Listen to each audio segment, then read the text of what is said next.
नमस्ते, प्रणाम, हर हर महादेव। फिर से कृष्ण जन्माष्टमी पे ईश्वर लेके आज लाइक कमेंट सब जरूर करिए हूँ।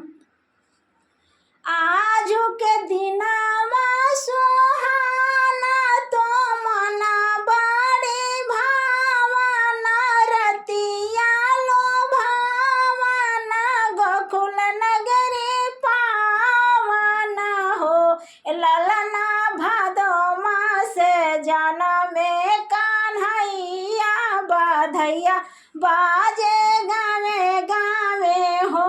ललना भादो मासे जाना में कान्हैया बधैया बाजे गावे गावे हो। मंगल गवाए ये राजा नंद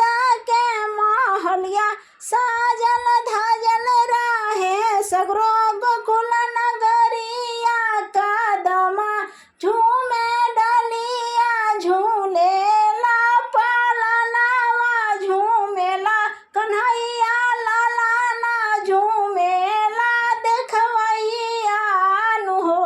ललना भादो मासे जना में कन्हैया बधैया गावे गावे बाजे हो ललना भादो मासे जाना में कन्हैया बधैया गावे गावे